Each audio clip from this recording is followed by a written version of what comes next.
Step 8. Reincarnation.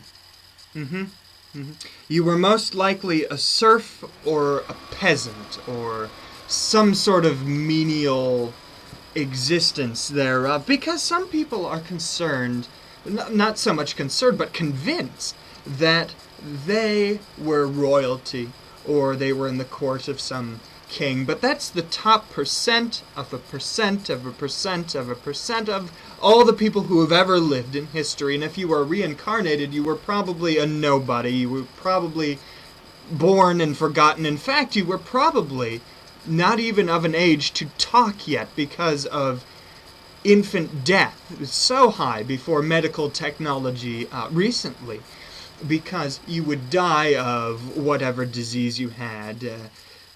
Perhaps a severe cold even could kill you. And Bubonic plague. Bubonic plague, before you could even talk. So you were most likely an infant that died shortly after birth, if not a year or 2 or 3 after you were born, or you were a peasant in any case.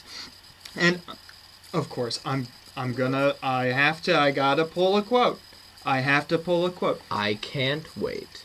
And this is from Collected Poems, 1947 through 1980, Allen Ginsberg. And if you're following me in the book here, I'm on page 134. And it's the poem A Footnote to Howell. It's actually not a footnote to Howell, it's footnote to Howell. And it's about, nearly halfway down the page. And it says, quote, "Holy my mother in the insane asylum, holy the cocks of the grandfathers of Kansas." End quote. And this really gets down to the lineage of where we come from. Now, was your father, grandfather, was your grandmother anyone royalty? Probably not. You know, I actually went into some deep research recently, and I found out I was born the daughter of landowners. I lived about 5 years, but, taken away by some disease or another. Really? Yes. Wow. What disease was it? Well, are you quite sure what it was? Or were you too young to not understand what the adults were saying around you? Like, she is sick, blah, blah, blah, blah, blah. It's kind of a mixture of those two things. I believe it might have been chicken pox when they didn't know how big of a deal that was. Actually, I think it wasn't that I actually just died from a disease.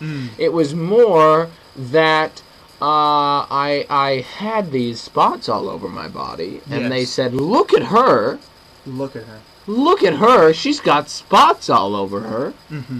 That's not a good sign." So they took me in the back, like a cow or a pig, and killed me because I wasn't good enough. Yeah, and that's the case throughout history. In some cultures, if you are even born a girl, perhaps in ancient Chinese culture. Now, Chinese culture has this tradition of needing a male heir in order to win the dowry of someone or a family that he marries into. You want to win the dowry, you don't want to give the dowry. So if you have a daughter, that's bad. So you just want to stillbirth them. And that is probably maybe who you were. And you were imperfect in some way. And people decided, your family decided to let you go. And I'm not disappointed about the fact that I died then, because I was imperfect then. But now... Better, stronger, faster. Better, stronger, faster. Exactly right. It's like he reads my mind. Those words were in my head, and they just came out of his mouth. I don't know how that happens. And this draws back to being in someone else's mind. And now I've already convinced Paul that green is awesome, right, Paul? Oh, green. Yeah, and now that I've invited him into my head, I know his thoughts and I can spout them out. And that makes me stronger. If you've ever seen, now this is a documentary film. I can't remember the director, but it's called The One. And it's the biographical pic of Jet Li. Now, Jet Li his character discovers that there are multiple universes. And in discovering that, there's something like 126 or something universes, and there are multiple copies of him. And if he can travel to these other universes and kill his copy, he gains the strength of his copies, because they just kind of pool in him, or the others even. So once he kills the last one, who is just as strong as him, he gets all the power, and he's the master of the universes.